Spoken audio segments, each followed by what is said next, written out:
micro chacun. Bon, avant de commencer, comment vous vous sentez?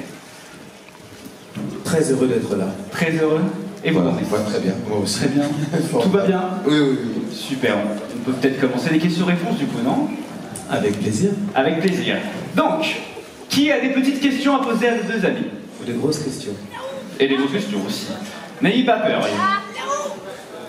Là-bas. Ah, là on a une petite question. Faites des grands signes, on ne voit pas, allez-y. Faites des bruits aussi, criez. Je peux faire n'importe quoi. Hein. Vas-y. Alors, Mika, le micro, j'ai rien. Mika, j'ai rien mon micro. Est-ce que vous êtes en train de parler? Non, il n'y a pas de On m'entend pas très bien. Ah. Et si votre baguette peut-être ici? Alors ma question ce sera pour Brontis. Ça serait par rapport dans la scène où vous aurez le livre et que vous voulez contacter quelqu'un. Dans la scène ou quoi? Vous ouvrez un livre dans l'auberge. Oui, oui, oui, oui. Nous voudrions savoir qui vous contactez.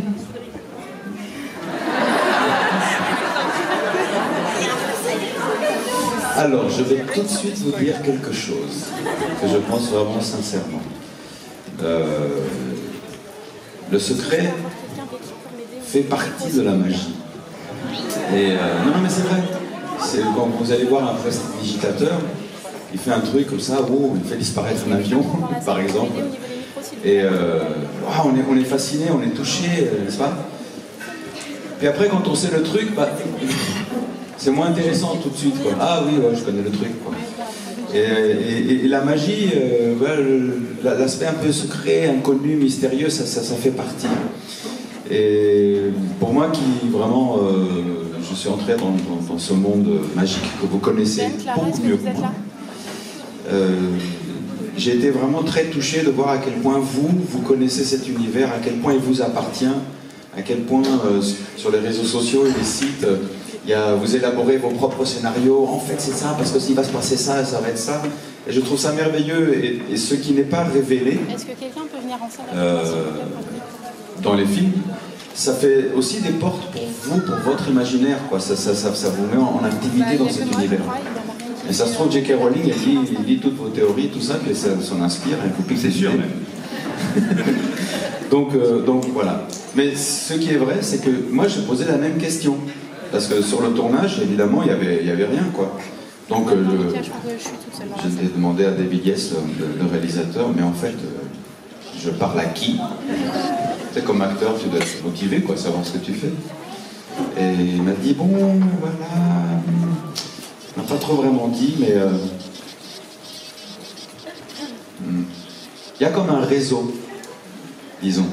Il y a comme un réseau de résistance, disons. Et c'est quelqu'un qui est... c'est un autre personnage qui est dans la résistance, mais vous le verrez dans le 3.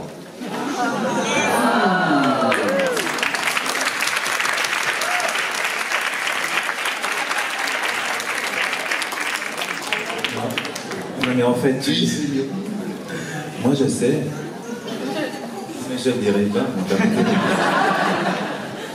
Non, mais en plus c'est vrai, je sais, je te jure. Moi je sais aussi. Il me semblait bien que tu savais, oui. Tout cet enfumage pour... Non, non, il sait.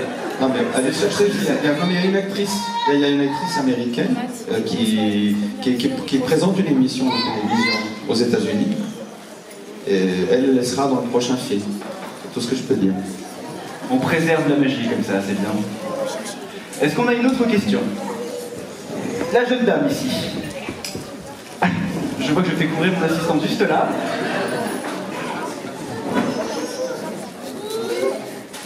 Bonjour. Déjà, bravo à tous les deux. Vous êtes formidables.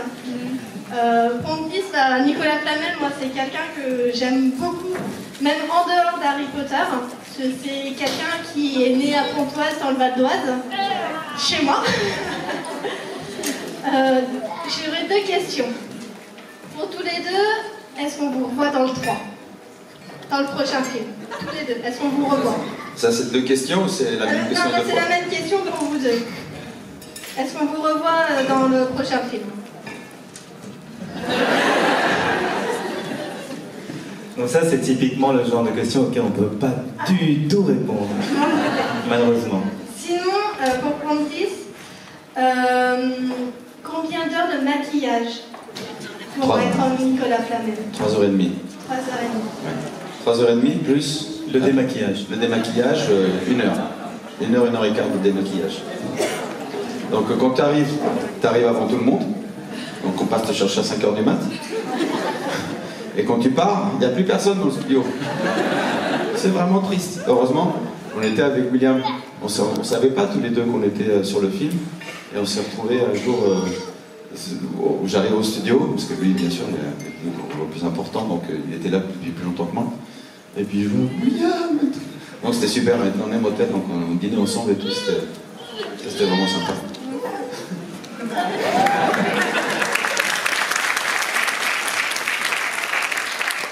C'est vrai que sur des tournages comme ça, vous voyez le résultat, forcément. Alors ce qui est beau, moi ce qui me plaît beaucoup, c'est d'être là, qu'on soit là avec vous. Ça veut dire que ça continue à vivre. Mais nous, c'est un tournage qui dure très très longtemps, en fait. Je crois que j'ai dû rester 7 mois sur le tournage. Et c'est 7 mois pendant lesquels on essaye d'attraper des petits moments de magie. Je vois qu'il y a quelqu'un qui est d'accord avec moi. Et c'est vrai qu'il y a beaucoup de moments qu'il faut traverser, qui sont des moments un peu en creux, dans lesquels il faut conserver la magie, conserver la joie, conserver l'envie. Et c'était un véritable un cadeau des dieux d'avoir Brontis apparaître comme ça, avec sa pierre philosophale. Une autre question. La jeune fille au bout là-bas.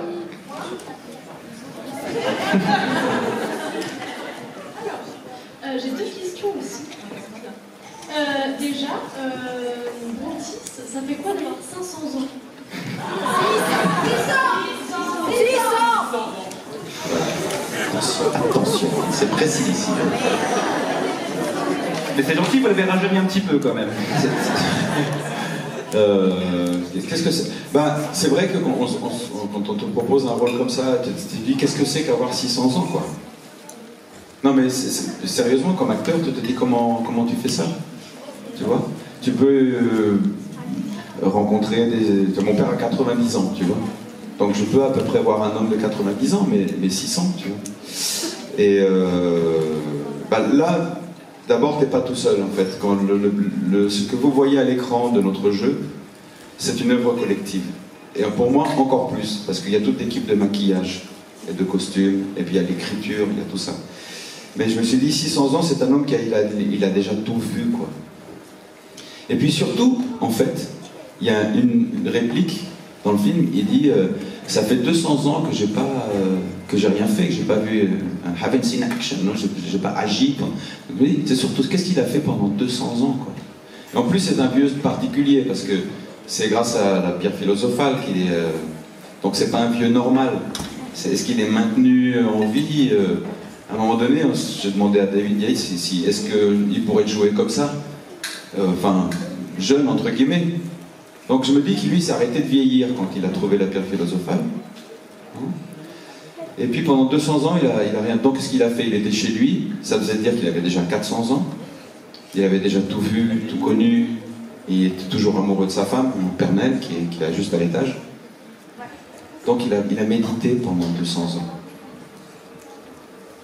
Et puis voilà, donc tu vois, et quand tu vois des gens qui sont dans cette sérénité-là, en général, ils sont souriants, ils sont légers, tu vois.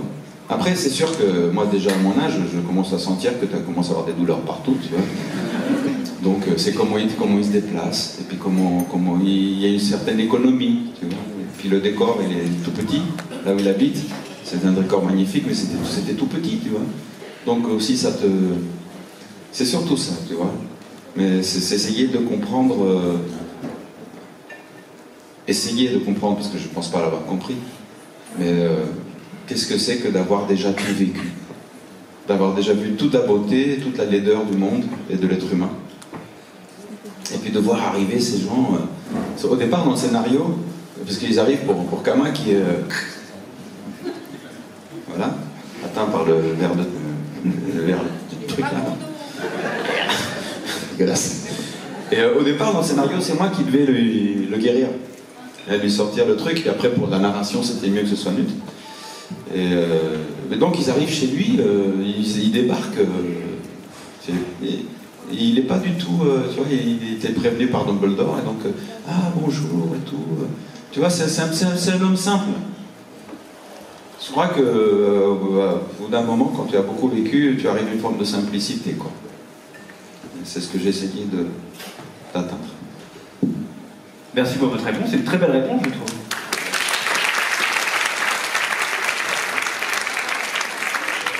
Une autre question.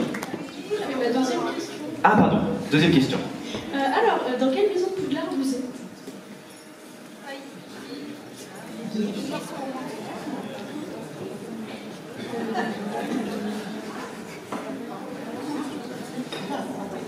Non, moi je suis dans la même maison que la vie.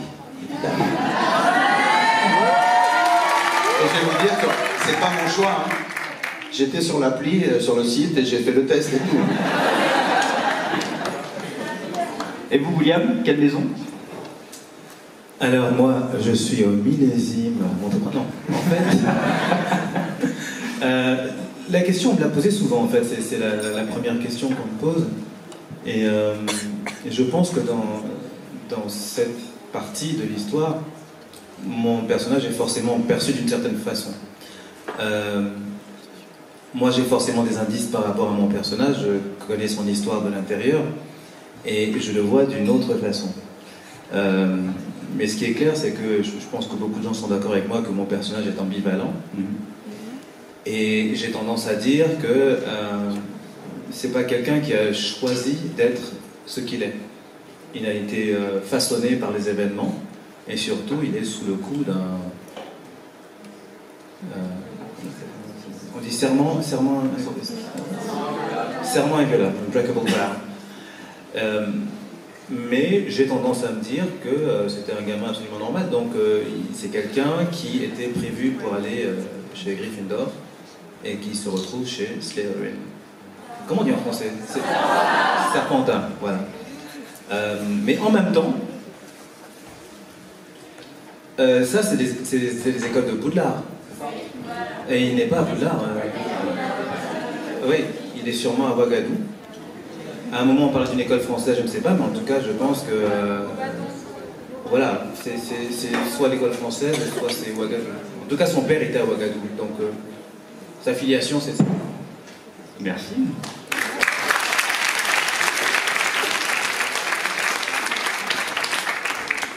Les questions. Monsieur.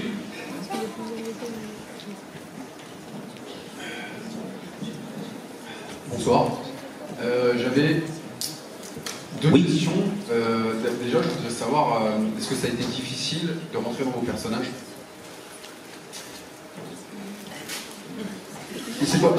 À quel taux de difficulté vous trouvez que ça a été compliqué ou pas de rentrer dans vos personnages? C'était pas difficile. Oui. Dans le sens où, quand on dit difficile, c'est quelque chose de pénible, etc. En tant qu'acteur, tu fais ton travail. On est des artisans, donc on fait... surtout Flamel, qui était le seul personnage qui a existé dans la vie réelle de toutes ces histoires.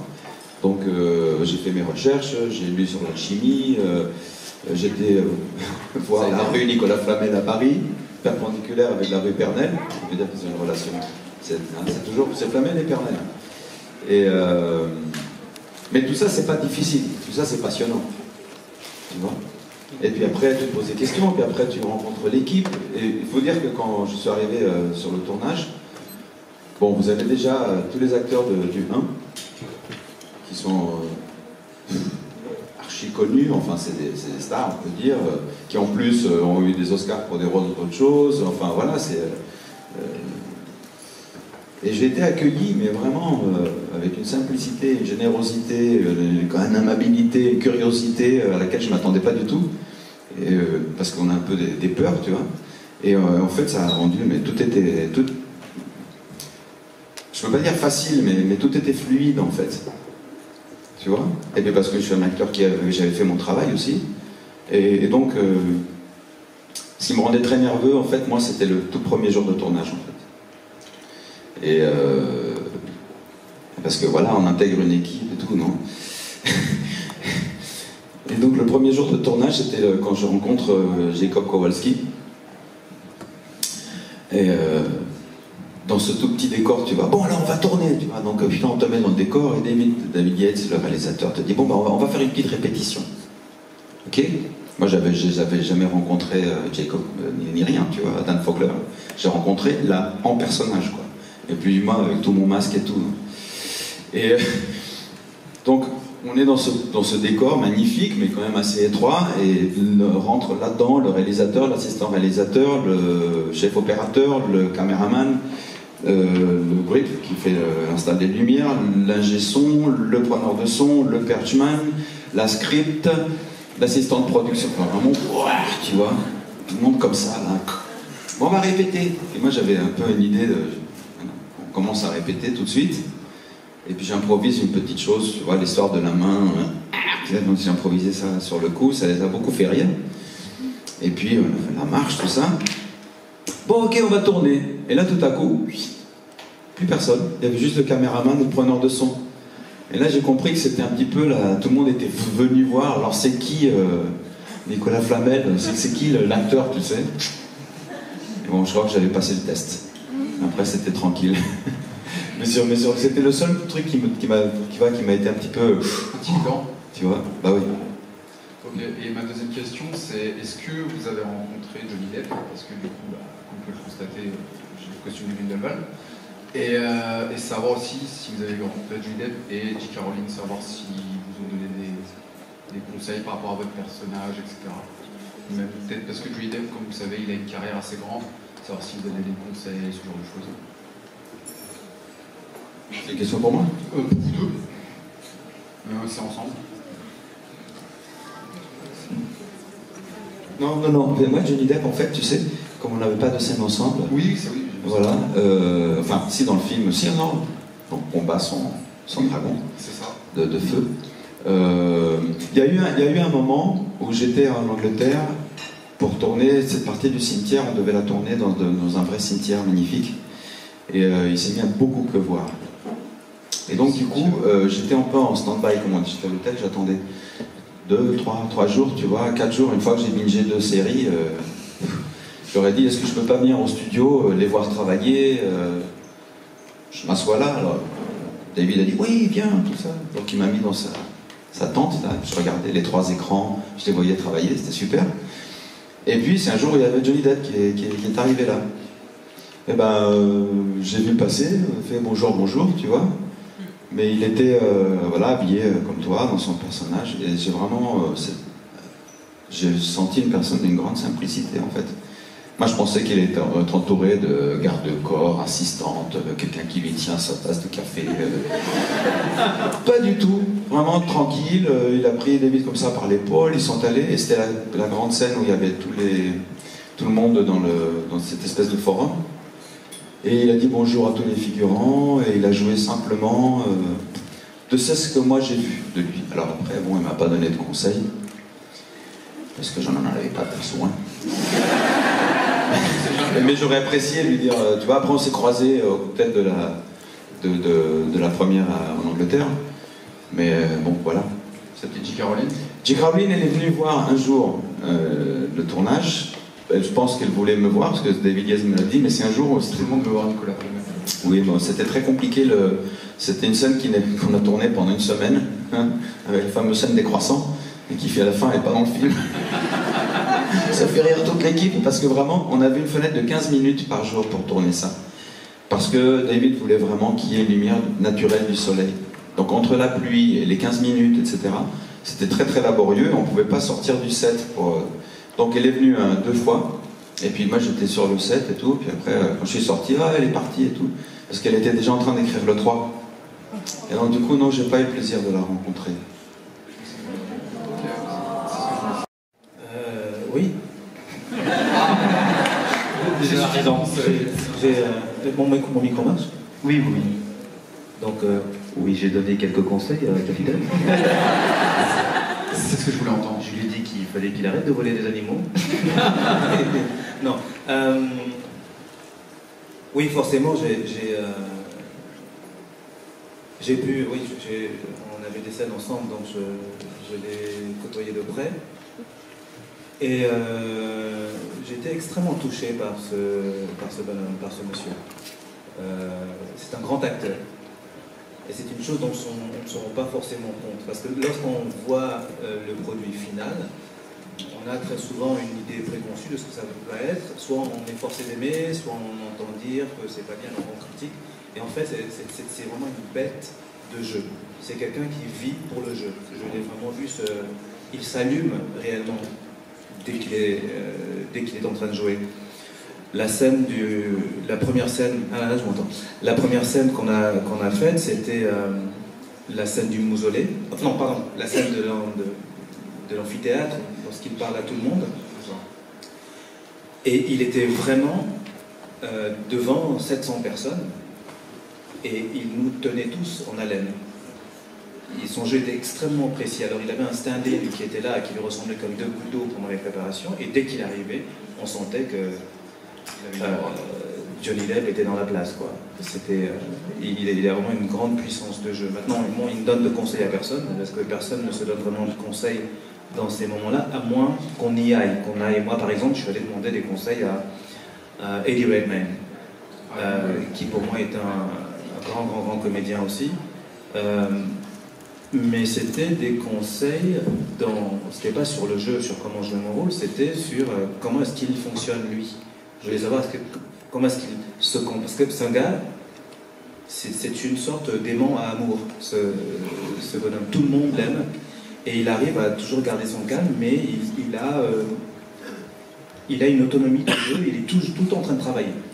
C'est comme ça que j'imagine Charlie Chaplin, par exemple. C'est quelqu'un que vous ne pouvez pas voir en train de se relaxer et boire un café dans la journée, c'est impossible. Il est toujours en train de répéter ses mouvements, il est vraiment dans son monde, et on le regarde voir quelque chose, on le voit vraiment voir des animaux que nous ne voyons pas. Donc il a toujours cet imaginaire qui est extrêmement fort. Alors lui, j'étais le voir, je lui demandais alors comment ça marche. En l'occurrence, je lui demandais comment est-ce qu'il faisait pour gérer la transition entre le moment où on est entouré des maquilleurs qui vous font des choses en dernière minute, des costumiers qui vous arrangent le petit bouton, et le moment où on dit action. Comment est-ce qu'il fait pour garder cette concentration extrême entre ce moment-là et là? Il m'a expliqué tout simplement comment il se protégeait, quoi. Il m'a expliqué que c'était une chose qu'il mettait en place dès le premier jour du tournage. Donc il n'était pas hyper familier avec les gens, et du coup on lui laissait une marge de concentration. Quant à Johnny Depp, ben oui, lui, il a autour de lui constamment une équipe qui est son équipe à lui, qui est constituée d'environ 5 personnes, dont deux gardes du corps. Et il faut savoir que c'est un petit village en fait, le tournage. Je crois qu'on était je peux me tromper, mais je crois qu'on était en moyenne 1000 personnes par jour sur le tournage. Donc c'est vraiment une grosse communauté. Et il était vraiment impeccable. En plus, on a eu l'occasion de parler un peu. On a passé 2-3 soirées où j'ai rencontré la personne derrière, qui est extrêmement blessée, et qui arrive quand même à donner de la joie. Voilà. Et quant à J.K. Rowling, oui, elle venait sur le tournage, quelqu'un d'extrêmement réservé, qui fait très attention à ne pas empiéter sur le champ d'action du réalisateur, David Yates. C'est une amitié très très forte, hein, les trois. Il faut savoir que David Heyman, le producteur, est vraiment le producteur d'origine de J.K. Rowling. Alors quand on parle de ces gens, on a l'impression que c'est des vieux qui ont 600 ans. Non, en fait, ils sont vraiment très jeunes, ils sont vraiment très rock'n'roll, quoi. Mais les trois, David Heyman, qui a fait donc... David Heyman qui était donc à l'origine, qui a lu le premier bouquin, le premier livre, David Yates, qui est le réalisateur qui a tourné le plus d'Harry Potter, il en a fait 3, mais en fait 4, a été immédiatement pris dans le projet dès qu'ils se sont dit, bon là on va repartir sur un prequel. Donc il y a quelque chose qui est très intime entre les trois, et une amitié très belle, très pure, très familiale. Et j'ai rencontré des gens parce qu'on tournait juste à côté, il y avait Mission Impossible avec Tom Cruise. Juste avant, enfin un petit peu plus avant, il y avait eu Wonder Woman qui s'était tourné. Et les gens m'ont dit, moi c'était mon premier film de studio, j'ai jamais fait de film de studio, donc jamais rien de cette ampleur-là. Mais ils m'ont dit, en fait, ne pense pas que cette ambiance bon enfant que tu trouves sur ce tournage est une chose normale. En fait, ça vient vraiment de ces trois-là. Ils sont tellement simples, tellement humains, tellement tournés vers l'autre, que ça, en anglais on dit trickle down, ça ruisselle sur le reste de la pyramide. Mais sur d'autres films que je ne nommerai pas, il y a des acteurs qui sont partis sans dire au revoir après 6 mois de tournage. Dès qu'on a dit, voilà, cut, dernière scène de Monsieur Poum, il était parti. Tellement l'ambiance était dure. Et c'est compliqué de garder une bonne ambiance dans une telle tension. Quand il y a autant de millions de dollars qui sont en jeu, quand en plus, là c'est le cas par exemple avec le côté fandom de Harry Potter, il y a une attente derrière, donc du coup il y a une pression. Les gens veulent bien faire, ça peut être tendu, et là, pas du tout. C'était vraiment un très bon enfant, et tout le monde était là pour aider le jeu, pour aider à ce que ça... Merci à vous deux. Parce qu'il faut savoir que qu'ils ont fait un truc super, c'est qu'ils ont tourné, quand ils ont fait le deuxième film, ils ont repris exactement toute l'équipe technique, mais jusqu'au chauffeur. C'est-à-dire le chauffeur il y a plein de chauffeurs sur un tournage qui va vous chercher à la gare ou à l'aéroport, qui vous emmène au studio, qui vous ramène à l'hôtel, qui est quand même le poste le plus humble dans tout ça. Et ben même les chauffeurs, c'était les mêmes que dans le 1. Donc il y avait cette sensation de famille, tu vois, c'est le deuxième film qu'on fait ensemble, donc c'est une espèce comme une troupe de théâtre, tu vois. Ils sont fans en plus. Merci pour votre réponse, c'est super intéressant. Et on a envie de venir avec vous sur les immeubles, parce que c'est une grande famille. On va prendre une dernière question avant de continuer la journée. On avait vu une petite question au... Attention... Ah, il y a beaucoup de questions, je suis vraiment désolé. Attention, à l'aveuglette, à l'étage, le bras très haut, là, il y a quelqu'un qui a un très très grand bras. Je le vois très très bien, c'est génial. Au milieu, c'est... Par là. Oui, c'est par là. On prend 5 questions avec des réponses. Oui. Ah, c'est une autre question. J'ai 5 questions, mais on va répondre. On va faire le jeu comme ça. Réponse punchline. Ça te va? Bon. Allez-y. Alors, du coup, la question que je voulais vous poser, c'est... T'es où? Quelle était la scène la plus pénible à faire? Aucune. Il est à l'étage. Ouais, je suis juste là. Tout en haut, tout en haut. Voilà, il est là. Pour moi, aucune question, aucune scène pénible. Je vais vous en poser une dernière. Quand vous avez... Lui, il a une question pénible, une scène pénible. Laquelle? Oui, j'ai eu une scène pénible en fait. Oui, c'était laquelle? C'est celle où on m'extrait le calamar de l'œil, là. Non, parce qu'en fait, dans cette scène, elle a été tournée à un moment où il y a un gros plan sur mon œil qui est fait avec une caméra spéciale. Et c'est un peu dégueulasse. Je suis désolé pour ceux qui vont manger après. Non, mais j'ai été infecté dans l'œil par une des personnes qui me triturait l'œil. Et je l'ai vu venir. Je me suis dit, et donc j'ai eu mal à l'œil pendant au moins une journée et demie après. Voilà. Ça, c'était le seul truc désagréable. Et quand vous aviez planté vos baguettes dans la terre, il y avait des moments où la baguette elle se cassait ou pas du tout? Non. Vous n'avez jamais été cassé sur un tournage? On va dire réponse courte. Non, ce sont des baguettes hyper solides. En bois, quoi. C'est les mêmes que vous avez dans les boîtes là, qui sont, vous savez, ceux qui sont en vente, on peut procurer. Voilà, c'est les mêmes. Elles sont faites, celles-là, c'est pas du moulage fait en Chine, elles sont vraiment faites, c'est la même. Avec le petit bout, pour moi, c'est une griffe de dragon qui est une espèce de gomme ou quelque chose, donc c'est. Je me suis blessé avec la première en fait, en faisant cette scène-là. Parce qu'il y a un petit coin. Et donc je voulais la faire tourner, tout ça, je voulais faire le malin, et j'ai mis la petite pointe vers ma main, et ouais, ça a saigné, donc voilà. Cette baguette-là, elle sera vraiment magique. Moi, j'avais plusieurs baguettes de Youssouf Karim. Je crois qu'ils se sont dit, celui-là, il est maladroit, il va le faire. Non, le truc qui était rigolo, c'est que dans cette grande scène où Grindelwald essaye de capter tout le monde et qui va ensuite partir en vrille. C'est une scène qui a pris plusieurs jours à tourner, plusieurs semaines. Et en fait, je me suis rendu compte. Alors là aussi, c'est le travail. Lorsqu'on parlait de la difficulté de rentrer dans le rôle, c'est très atténué par rapport, bon, d'une part, on vient tous avec une technique, on vient tous d'écoles différentes. C'est pas Gryffindor ou Serpentin, mais c'est voilà, le Conservatoire de Paris, le Conservatoire de New York, la RADA. Et on se raconte des histoires. Ce qui est intéressant, c'est qu'on arrive à avoir des conversations parce qu'on ne parle pas la même langue. Donc on s'échange des techniques différentes et des jeux différents. Mais on est très très très aidé par tous les génies qui travaillent autour. Colleen Atwood, la costumière, c'est une méga star. C'est une femme qui a eu plusieurs Oscars. Stuart Craig, le décorateur, qui est un monsieur qui a eu aussi plein d'Oscars, les effets spéciaux. Je regardais les gens qui travaillaient. Alors, je pense à une chose, c'est que peu d'acteurs, enfin les gens ont mis beaucoup de temps à savoir qui était vraiment Brontis, puisqu'ils le découvraient toujours en flamel. Quand je suis passé 2 jours, j'ai dit « Ouais, salut sécurité !» Moi, j'étais le seul à savoir à quoi il ressemblait vraiment. Mais voilà, quand je finissais, quand j'étais prêt, j'allais le regarder dans la loge, et il était extrêmement calme, comme ça, avec une petite musique. Mais ça faisait 2 heures qu'il était en train de travailler, et autour de lui, il y avait 2-3 personnes. Et c'était vraiment un travail beau à voir. Mais ce que je veux dire, c'est que donc, dans cette scène avec Grindelwald, en train de parler avec tout le monde, il y avait, quand je disais qu'il y avait 600-700 figurants, ils étaient tous costumés, mais vraiment de façon impeccable. La précision des costumes, le travail derrière ces costumes, on sentait que le costume avait été fait pour cette personne qui avait ce visage. Mais ce qui était rigolo, c'est qu'après il y avait un comptage des baguettes. Parce que quand ils quittaient le plateau, ben, voilà, s'il y a 100 baguettes qui disparaissent, il faut les récupérer. Mais ils étaient toujours là, ils sont très honnêtes, les Anglais. Merci beaucoup.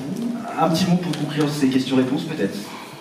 Comment vous êtes senti? Si vous avez des questions, c'est toujours trop court. Hein, parce oui, rien que par vos questions, ça nous ramène plein de souvenirs aussi. Mais bon, on est là encore quelques heures, donc oui, évidemment. On peut toujours échanger personnellement. Merci en tout cas.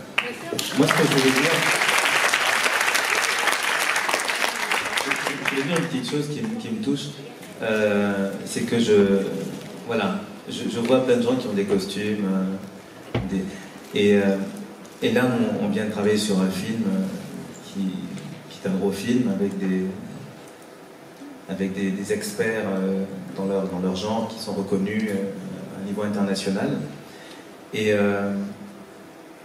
en fait c'est la même chose. C'est-à-dire que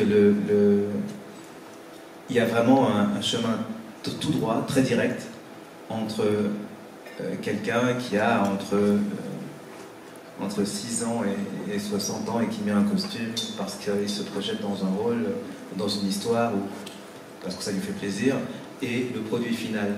C'est vraiment c'est une ligne droite qui est tendue, c'est la même chose. J'ai rencontré un réalisateur qui s'appelle Joe Wright, qui a fait Anna Karenine, qui a fait Hannah, qui est un grand réalisateur, et qui m'a en fait révélé que tout ce qu'il faisait, avec tous ses moyens hollywoodiens, ça venait en fait de ses parents qui étaient marionnettistes. Et c'est vraiment la même chose en fait. Raconter une histoire, moi j'ai commencé ce métier en racontant des histoires à mes petites sœurs pour pas qu'elles pleurent, pour pas qu'elles aient peur quand on était laissé sans les parents. Et c'est la même chose qu'on fait. Brontis, il vient d'une famille de raconteurs d'histoires extrêmement prestigieuses, et il est né dedans. Son papa raconte des histoires, ses frères racontent des histoires, c'est vraiment une lignée, c'est une dynastie de conteurs d'histoires. Non, vraiment, moi c'est un héros pour moi, Brontis.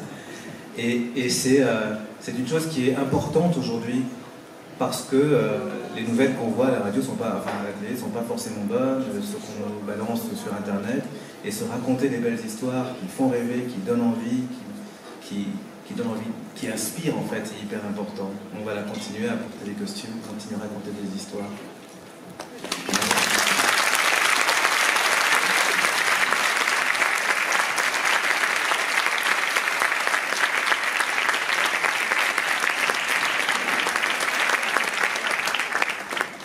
C'est raté l'homme invisible. Eh bien, merci. Merci William. Merci beaucoup. Merci Brontis. On vous retrouve tout à l'heure. On peut les appuyer plus fort, s'il vous plaît.